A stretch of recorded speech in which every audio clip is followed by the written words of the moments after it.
Welcome on in, everybody, to Press Coverage, where we help you gain an edge in fantasy football. I'm your host, Wyatt Bertolone. Tonight, I'm joined by my friend Tyler Orginski from FTN Fantasy, and we're going to be talking about some veterans who have the most to gain or lose in the NFL Draft. Tyler, good to see you. How you doing? The NFL Draft is about here. Are you excited? What have you been doing lately? What's going on?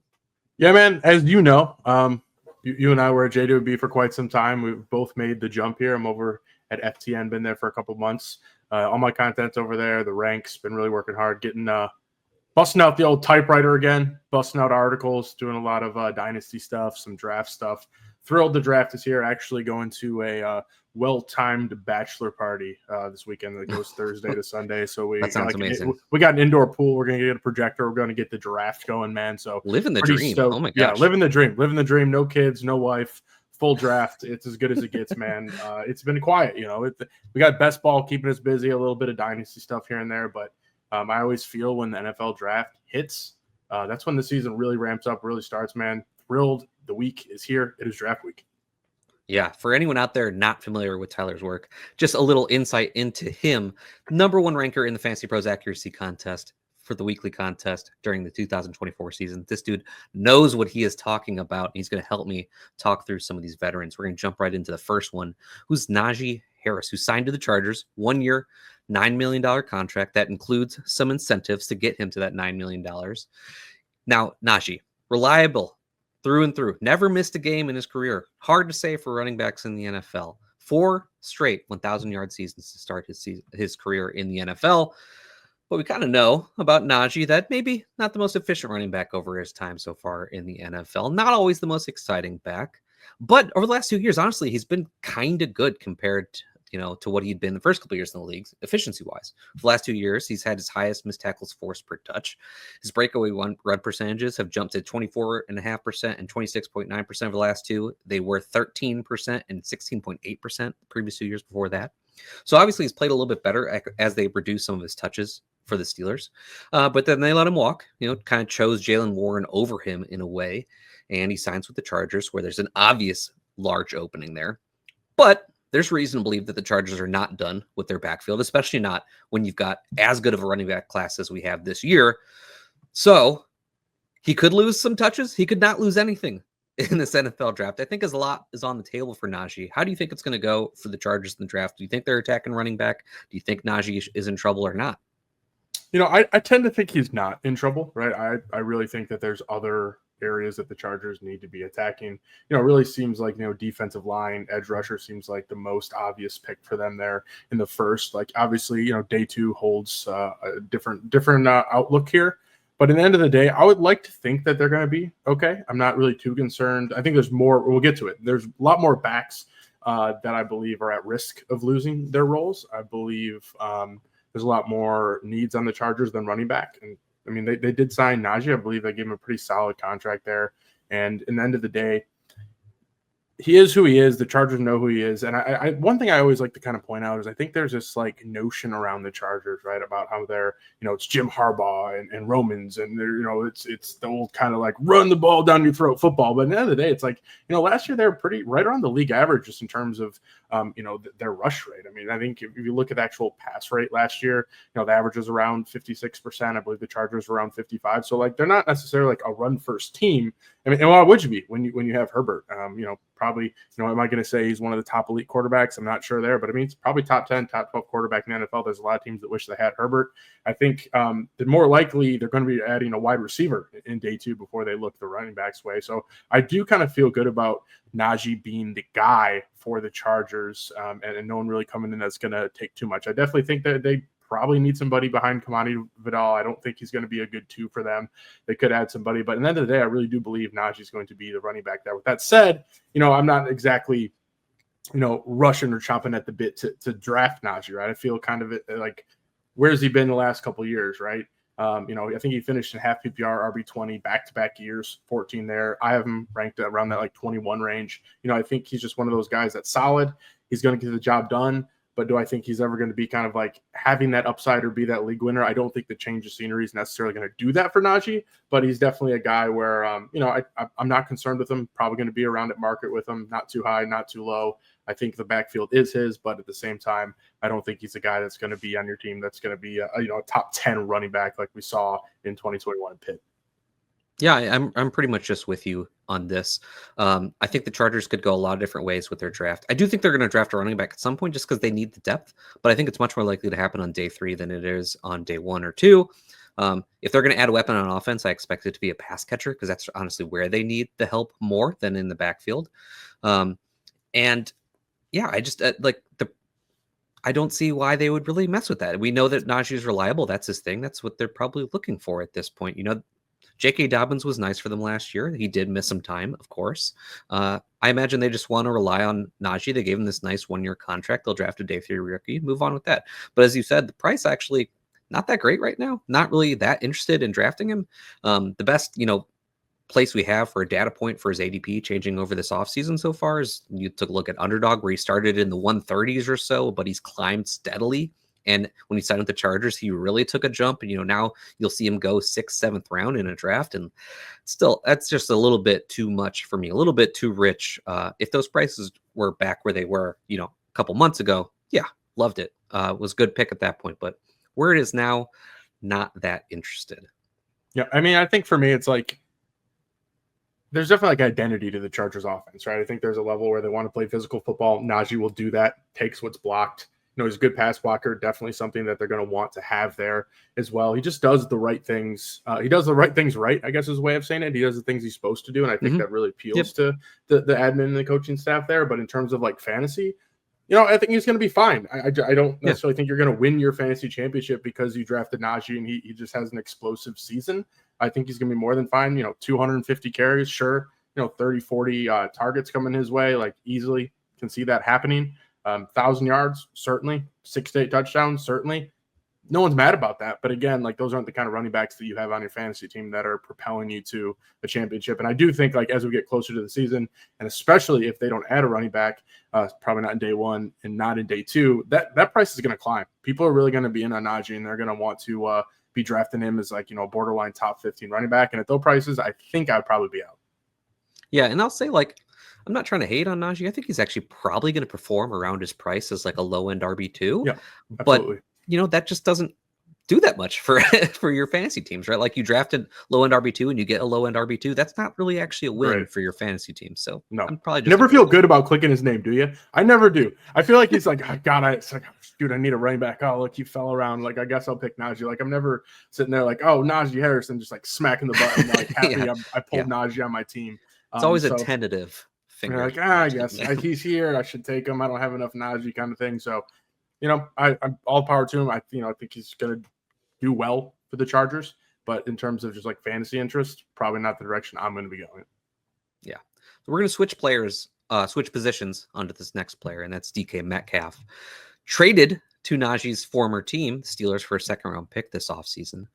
The question really just is what's going on for the Steelers? Because we don't know what they're doing at QB. Sounds like it could be Aaron Rodgers, but it sounds like it could have been Aaron Rodgers for a long time now. Maybe that still happens. Maybe it doesn't. Maybe he retires. I don't know. Maybe they draft a QB in this draft. Actually, I think it would make a lot of sense for them to do that instead of going down the Aaron Rodgers road, just to thinking about their plans for this year and for the future. I personally really like Jackson Dart to them in the 1st round. I think that makes a lot of sense for that team and that offense. But then there's also, George Pickens on that team. They do kind of a similar thing in an NFL offense. I'm sure you could craft an offense, a successful offense with both of them on the field, but they're both good. Yeah, they're good. They're good wide receivers now. Yeah. Absolutely. Curious to have them both on the same team. There have been some rumors that Pickens could be traded. I don't know how much I really believe that, but Metcalf, we don't know the QB. Is there target competition in Pickens that we need to be worried about?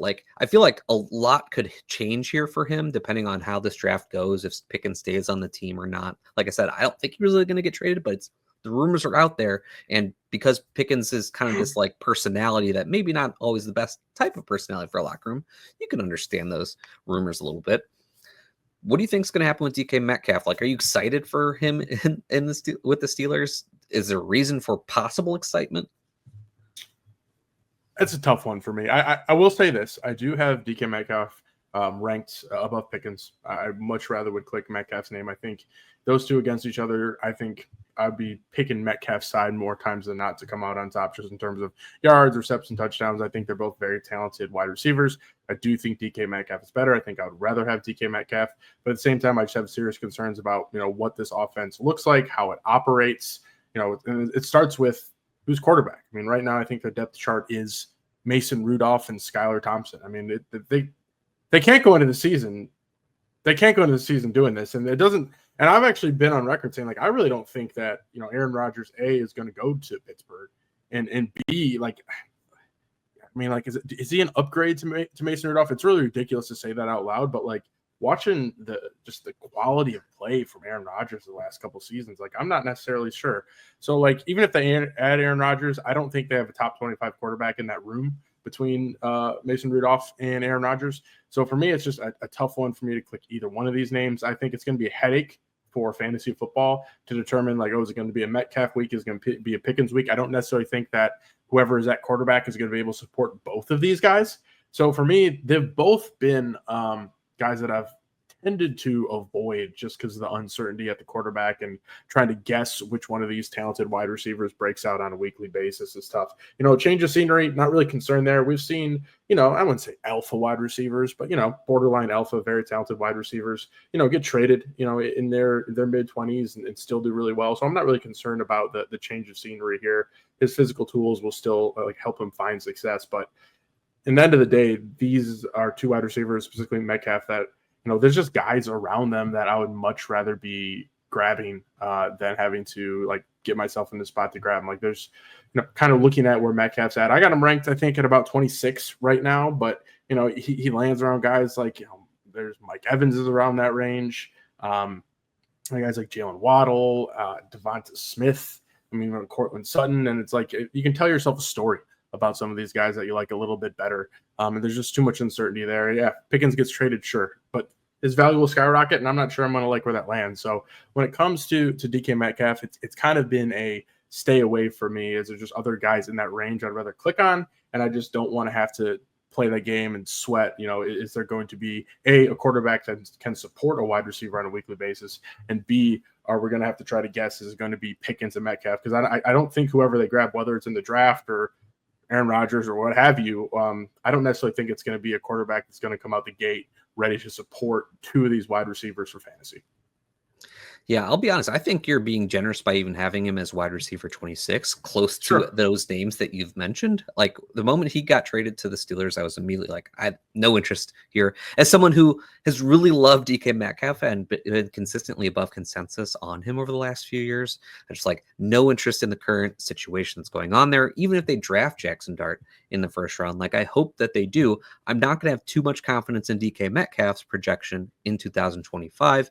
If they do trade George Pickens, I'll probably get back on a little bit, just because at that point it's really easy to see DK Metcalf just kind of owning the wide receiver room and really earning a lot of targets, even though he's not this massive target earner necessarily. I would think that with no one else really around him, he would be at a point where I'd have to, be interested at least a little bit. But the way things are now, even with realistic expectations for what's going to happen for him, I don't know if it can get good enough for me to get back in on Metcalf. Yeah, 26. It's kind of early on our Fantasy Pros ECR, but I'm definitely I'm 3 spots ahead right now, which feels all right. I won't have none of them, but at the same time, like you said, I think it's just one of those things where kind of have to see where the chips fall, and I'm not willing to, there's certain players where I'm willing to take that risk and wait to see how the chips fall. I'm willing to risk that. Metcalf hasn't been that guy for me yet. I want some more answers. It's kind of a holding pattern with how I'm going to be reacting to it. But it's just a situation right now with the Steelers where it's really tough to, again, tell yourself any type of story where there's a sense of optimism, not only for the competition in the wide receiver room, but just with how the offense will operate and who's going to be under center. Yeah, if I'm missing a dynasty buy window because I refuse to get in at this time with the uncertainty, I'm willing to accept that. If I'm missing out on some best ball closing line value right now, I'm willing to live with that with DK Metcalf. I'm okay with it. Sometimes you just have to take those lumps if they happen to you. I don't think DK Metcalf is going to kill me in 2025. Certainly not. But before we actually go on to our next player, we're going to take a quick moment to hear from the Podfather. Oh, the Breakout Finder is live. That's right. A lot of breakout models out there, but we started it all. The best and brightest minds coming up with the definitive breakout probabilities for running backs, wide receivers in this rookie class. It's $5 to download the wide receiver breakouts, the running back breakouts, but also proprietary stats available only on the Breakout Finder, including dynamic score for wide receivers, teammate score, level of competition. You can access the full stat database, plus many advanced metrics from Player Profiler, all there, right there on your phone, in the App Store, on Google Play. And that 2025 class is live. We are back here at Press Coverage. Wyatt Bertolone, your host, with Tyler Orginski from FTN Fantasy. We're talking about veterans with the most to gain and lose by the NFL draft. We're moving on to our third player of the show, and that is Calvin Ridley, who in 2024, 11.7 PPR points per game, nothing exciting, as the only man in town, basically, for the Titans. Yes, DeAndre Hopkins was there, dealt with injuries, eventually goes to Kansas City. Calvin Ridley, only guy there, but Will Levis, so bad. That offense, so bad. Tough for him to really produce. How much of it is the situation? How much of it is him? Calvin Ridley is getting up there in age. He is officially 30 years old, despite not playing that many years in the NFL so far as he came into the league as an older player. But we basically know, it might as well be written in stone at this point, the Titans are taking Cam Ward at first overall in this draft. Is that a good thing? Cam Ward, I think most would agree that he is the best quarterback in this draft, but maybe not, the best quarterback to be going 101. In fact, wouldn't go 101 in a lot of drafts. I think that is pretty much consensus at this point. And then we have to wonder, are the Titans going to be bringing in any target competition for Ridley in this draft? It would make sense to do it. You're bringing in a rookie QB. You want to surround that rookie QB with talent. Like I said, Calvin Ridley's getting up there in age. I don't know if he's going to be the only guy in town. And even if he is, I'm not sure that's something I care about that much. It's hard to have a ton of confidence in his projection in 2024, unless Cam Ward is the truth. And we're just basically everyone wrong about Cam Ward. I think, people are excited for Cam Ward, but I don't think anybody's out there thinking like Cam Ward's going to come into the NFL and have one of these top QB rookie seasons that we've seen. So where are you at on Calvin Ridley? Yeah, isn't that wide receiver 3 range for me right now, like right on that fringe? I think I have him right at that like wide receiver 36-ish range. So, guys that I'd be, willing to take if the price is right. He is a guy whose name I've clicked because I think the price isn't bad right now. I think you do have to kind of look at unpack things a little bit. Like he did have I believe the number was 15.8 yards per reception last year. If you look at kind of like a threshold of like 60 targets, I believe that was like 5th in yards per reception last year. Obviously we hate to see the catch rate at like 53%, but I don't necessarily think that was like his fault. But when he did get the ball and did catch the ball, like he still looked good. I'm definitely not out on Ridley. I think he's a guy that I'll have some interest in, in that kind of range when you're looking at, wide receiver 3s, because I take a look, at who's going kind of around him or who's, kind of ranked around him. It's going to be guys like, Khalil Shakir, Jacoby Myers, Deebo Samuel, Pickens, who we just talked about. And I do think Ridley does have some upside. And I think with that price of where I'm able to get Ridley, the kind of uncertainty of Cam Ward is certainly baked in there where, he could be good. I'm definitely not in on Cam Ward. He's not my QB1. I think he could be fine, in the NFL. I've been following his career for quite some time. Frankly, I think had him on my campus to Canton team like 4 years ago, have had him for a long time. So I've watched this guy play. There's inconsistencies to his game that I definitely have some concerns with. So is he the truth? I really don't think he is, but I could be wrong. And quarterback is probably one of the positions in terms of prospects that I've been the most wrong on in the past. And I think it's, arguably probably one of the hardest ones to get right in the fantasy community. I think we're just bad at evaluating the quarterback position, mainly because I think there's so much more that goes into it than just the player itself. It has to be the right system, the right coaching is something. Are they working with him? Are they giving up on him? Is he getting the resources he needs? Is he putting the effort? I think there's just so much that goes on to be a successful quarterback in the NFL beyond just like your gifts and your skills and your abilities. So I'm willing to say I could be wrong about Cam Ward, and I'm willing to be taking Calvin Ridley. And I will say I'm not really concerned about what happens in the draft as much. So let's say they take Cam Ward. We're moving on to the next round. Yeah, sure, they could add another wide receiver, but I don't see a day 2 wide receiver in this class that's really going to threaten Ridley for the number one spot on this offense, right? Even looking at last year, with Calvin Ridley, I mean, he's still 120 targets, over 1,000 yards. Yeah, TDs certainly weren't there, but a lot of it had to do with how bad the team was. He's a guy that I think is fairly safe, and a guy that I'm okay taking with where he's going right now, just based upon the fact that I think like he proved that he still has it. I don't think that Calvin Ridley's washed. He's had some time off. The wear and tear is not necessarily there. He's still a very talented wide receiver. I just don't think there was a good situation. I mean, to put it nicely, around him last year. So he's a guy that I've been looking for, and I think he is going to stay fairly safe come draft night, as I don't believe there to be a day two wide receiver that's likely going to threaten, targets. Like 120 targets last year, could easily do that again. That's fine with the range that we're getting him in. So I'm fairly in on Calvin Ridley with where he goes. I don't think that there's any risk of someone kind of coming in and taking his spot, because we know who's probably going to go number one. So, I think he's fairly safe, and I think he's a guy that, I will target for some upside, in that kind of like wide receiver 3 range. I was hoping I was going to be arguing with you on Ridley here, but you actually kind of hit it for me. As much like worry I have for the actual projection for Ridley in 2025, the price is palatable. So I'm actually kind of in because of it. Like you mentioned the players he's going around, and that's really just it for me. When you're in that section of a draft and those are the wide receivers you're looking at, I think it's pretty easy to look and say, I think Calvin Ridley is the best bet out of that group for a possible ceiling outcome. Because what if Cam Ward is actually good? Like, we do have to bake that into our process, even if we're not fans of Cam Ward, the prospect coming into the NFL, as you said. Quarterback is the hardest position for us to scout. It's hardest position for the NFL to scout. Like, no wonder we're bad at it too. So if there's somebody who could like come from that section of the draft and have some real potential, Calvin Ridley's kind of one of them. Yeah, I'm with you, man. He's definitely a guy I'll be targeting. I hope the price doesn't go up too much when they don't take a wide receiver, if they don't take a wide receiver in day 2. So definitely not washed. Definitely a guy I'm looking for in drafts. Yeah, I'll mention too, like if you look at the top of the second round, who they could be looking after, like I would guess it's Jaden Higgins. That's kind of like the go-to wide receiver at the top of the second round. They got other round. holes too, man. They got holes they got to fill, It's man. true. And I don't know, and wide receiver is one of them. But you bring in Cam Ward first overall, you think maybe they're going to add somebody in there too. I totally understand like the whole process behind it, man. But Jaden Higgins, respect the prospect, but don't think he's going to walk in and take Calvin Ridley's role out the gate, man. I really do not see that happening. And that's kind of what I was going to say, is that Jaden Higgins is probably the best wide receiver available at the top of the second round. That's kind of consensus at this point. That doesn't really scare me when it comes to Calvin Ridley.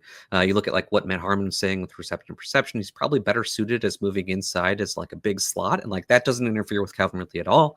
If he doesn't, he's not going to get open like Calvin Ridley can. I think Ridley is going to be the better friend to Cam Ward as he enters the NFL. Said it perfectly, my man. All right. Let's move on to our fourth player of the day. Get into a quarterback that I love, Drake Maye.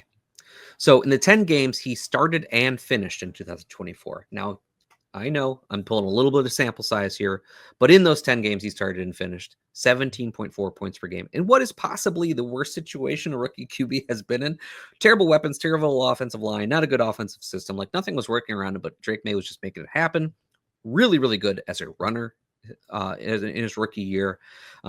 Really trying to put the offense on his back, but it was tough for him to even get through that with the lack of talent around him. But now, okay, we know that Drake Maye is good, but we also know that there's nothing around him on the offense. So I'm expecting the Patriots to attack on the offensive side of the ball in this draft, because that's what you should do when you find a rookie franchise QB. You surround him with talent. But how much are they able to actually add? How much do we care about what they add?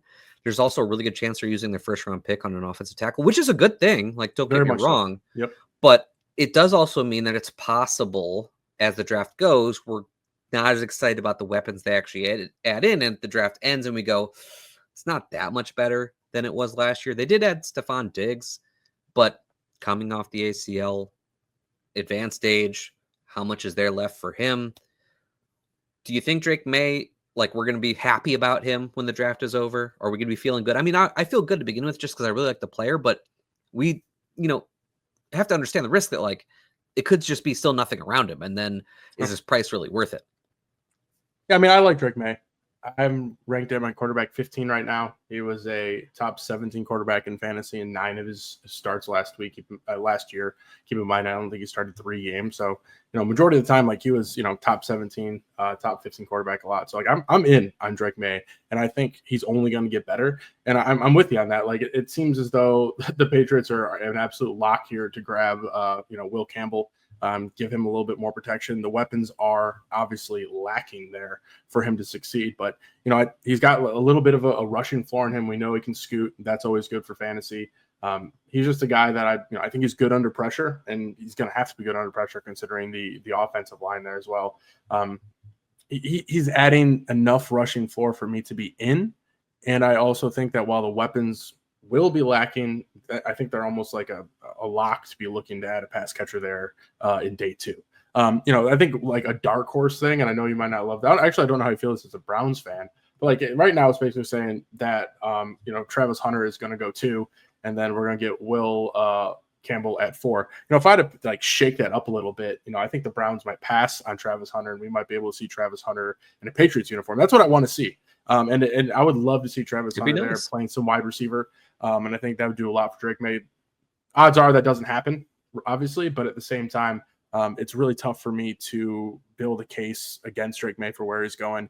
I've definitely talked to some people. They're pretty out on the Patriots offense. Totally understand that. But at the same time, I think you just got to look at what Drake Maye is capable of. It's going into another year here. I think he's obviously going to be taking a step forward. I've more hope for the Patriots offense. Maybe they can be like league average just in terms of what they're able to put out there. So I think for me, just looking at overall, like Drake Maye is definitely a guy that I'll be targeting. Even in 1 QB leagues, he's the kind of guy that I'd be all right clicking kind of like, at the very end of your draft, if you've completely missed out on quarterback.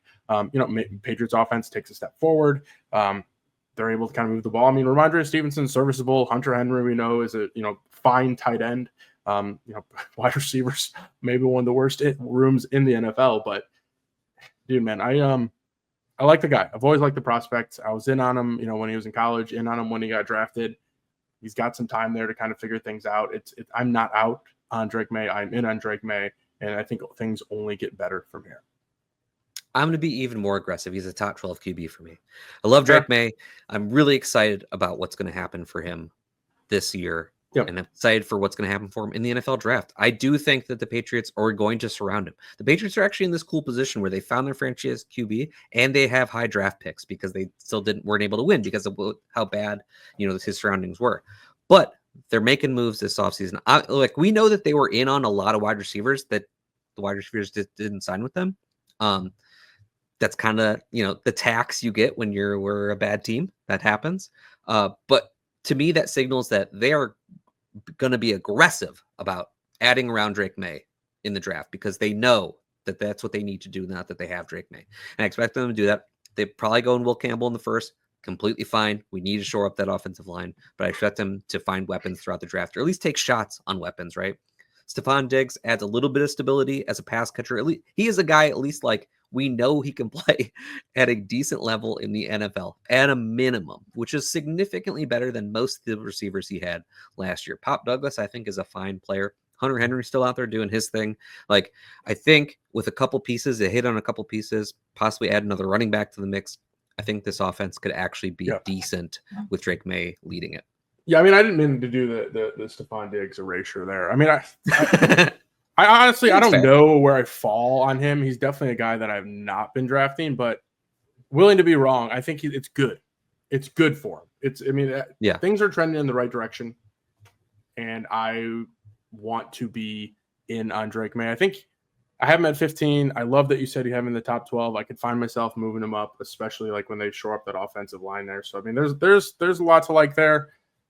I guess like just to kind of close things out here, where are you at on Diggs? I mean, it's maybe not Drake Maye talk, but I think it obviously how we perform is going to be completely tied to our success and how we think of Drake Maye. Yeah, and he is another veteran who could be affected by the NFL draft, so it slides right into this show. I'm not interested in drafting Stephon Diggs. I'm really excited that Diggs is on the Patriots, more or less just because it's better for football, better for football, better for Drake. Drake Maye. So I have excitement for that, but I'm not really drafting. All right, let's get to our last player of the day. And this is the one that I think is the most interesting and exciting conversation to have here, and that's Chase Brown. 15.9 points per game in 2024, but in the 8 games after Zach Moss's injury, that was 20.6 PPR points per game. Absolutely killed it for our fantasy teams over the back half of the year. But we know what this is about, right? Chase Brown, day 3 running back. We've seen this over and over and over again. It almost doesn't matter how good he is or how good day 3 running backs have been in the past. Some of them stick. The select few stick around for a little bit longer. But many of them just get pushed aside the next year. And we have to wonder if the Bengals are going to do that to Chase Brown when it hits such a good RB class. Now, it's worth noting the Bengals just spent a lot of money to secure their wide receiver room, make sure that Burrow's happy with Jamar Chase and T. Higgins. I think they're still trying to pay Trey Hendrickson. I don't know if that's going to happen. The point of this is to say, I don't know if they can actually add on offense when their defense is one of the worst in the league. And if they're trying to win a Super Bowl, which we know that they are, they have to address defense in some way. So it's possible that they say, we hit on Chase Brown. We can't afford to really draft running backs right now. We have to address the defense. And they just move on, let Chase Brown be their guy. But it is possible Chase Brown has a lot to lose here. What do we think?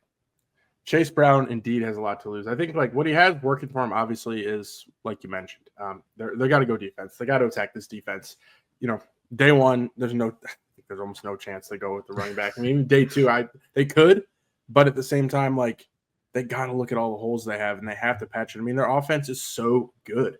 I mean, everything is built for this offense to absolutely rock. It's like you have to start hoping that you can build a defense on the other side of the ball, like on the Bengals side of the ball, where like they can at least be like league average, like for them to have a shot to keep, they're in this window, right? It's actually a decent sized window now with Burrow and Higgins and Chase, and things could look really good here going forward. But he just, man, he's scary. He's a scary click for where he goes, man. He's a scary click for where he goes because, like you said, day 3. You know what? But the other side of this is he reminds me of, I think it was Kyron Williams last year, where everyone was like, oh, like they'll add somebody. Like he's not going to be able to do it. And guess what? They stuck with him and things were great. And I could easily see that happen. He's a guy that stands to lose a lot. And I don't think it's going to take a day. It could be a day 2, but like they could add a day 3 running back that I think has a similar like level of skill set, a similar talent level of Chase Brown, which does scare me a bit. I don't think it necessarily takes a day 1 or a day 2 pick for running back to bring somebody in who could at least take some of that away. I mean, like I was looking at some of it like I remember last year doing the running back show, and like Chase Brown, I was like basically calm, like, dude, he's like basically like CMC out there in terms of what he's getting in terms of his volume, man. It was like everything. So, I think there's like one kind of my hotter takes with Chase Brown, which might lead to like him being an okay and being safer, is like, Zach Moss isn't that great, but like he was fine. And when he was healthy last year, the Bengals certainly like thought that he could take like half of the work. I mean, I think Chase Brown has proven himself to be better than Zach Moss, but like I expected Zach Moss to get cut sometime like recently. Hasn't happened yet. So like there's a world where they just look at that running back room and like, all right, we got Chase Brown. We got Zach Moss, like, as the second running back. Do I personally think he should be the second running back? I don't know. But I think the Bengals might think that Zach Moss is fine. So, I'm really building the case for why he's safe. And I'm also saying out loud that I'm a little bit scared.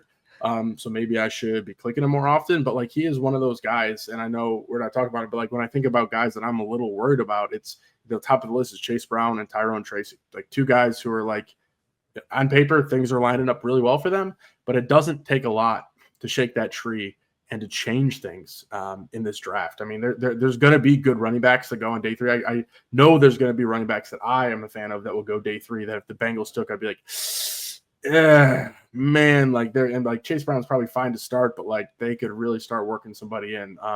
So he just, the price is tough for me right now with Chase Brown. He's the guy but I will in Dynasty where I haven't had the stones to sell him yet, right? I haven't had the stones to sell him because I know what he's capable of doing. So like, when people aren't buying for anything worth selling for. No, they're not. Because I think we're all waiting for the draft. He stands to lose a lot. I don't think it's going to take a lot to unseat him. He's definitely Not a guy that I've been clicking on as much because I have some concerns, but you also don't want to miss. You don't want to miss because people did this last year with Kyron Williams, and they looked pretty silly. All said and done. I mean, they really thought, especially with Corum coming in there, it was going to be absolutely over. And guess what? It wasn't. I could see a very similar situation happening with the Bengals. It doesn't even have to be a running back taken in day 2. So, again, I'm a little scared of Chase Brown. Not a guy that I've been clicking because he goes a little bit higher for my taste, for my liking. But I do kind of think that we could pump the brakes just a little bit with how scared we are. Yeah, the price has been very aggressive this offseason. I still have been trying to get some exposure. When he falls past ADP, on Fast Draft, on Underdog, I try to take some shares that way because I don't want to have none of Chase Brown. There is the possibility that he is just that guy. Again, there's a little, even if they draft someone, it could be a Kyron Williams situation and he continues to do his thing, and then he's going to, be pretty darn good for fantasy football. But the reason why I'm not too scared about not getting too much exposure right now is because the price is so aggressive. Even if nothing really happens, I don't think that price really rises much from where it is currently. So I don't think we're missing out on anything. We're not going to lose any value by not drafting Chase Brown right now. So not too worried. And, Zach Moss, part of the reason why he was keeping off Chase Brown off the field while they were playing together is Zach Moss was a significantly better pass blocker. That was Chase Brown, one of the weak points of Chase Brown's game. But I think it's worth noting, you look at PFF and they've got his pass blocking grade really improving over the course of the season. Maybe that's something he really worked on. And if that's the case, another reason why they might not feel the need to really add anybody to the backfield. Yeah. I mean, I think you nailed it, man. I'm torn on the guy, but I think the price is much too high for me right now. And I think you really nailed the piece where it's kind of his price is so high right now that it's what happens post draft when they don't attack the running back position? It's just in a spot where are we drafting him kind of at his ceiling in terms of he's going to be here. We already got to pay so much to get him. What does that mean for us going forward? So I definitely am in lockstep with you in that one. All right. Well, that's going to do it for today. Tyler, appreciate you as always. Thanks for coming out. Again, just remind people where they can find you, where they can find your work. Yeah, certainly. So I'm on Twitter at FFTylerO. Everything is flowing through FTN right now. I got my ranks up there. We got the best ball. We got Dynasty. We got redraft. We got the rookie ranks. Obviously, going to have a big refresh here at the end of this weekend. Got articles pumping out every single week. Got the Discord in there if you want to come find me. Always happy to answer questions. You can also find me on Twitter. Always happy to chat there. Appreciate you again. If you'd like to follow me on Twitter, you can do so at WyattB_FF. Make sure you're liking and subscribing to everything Player Profiler, checking out the site, checking out all the cool stuff that's over there, the Breakout Finder, like the Podfather said. I appreciate all of you, and I'll see you next time.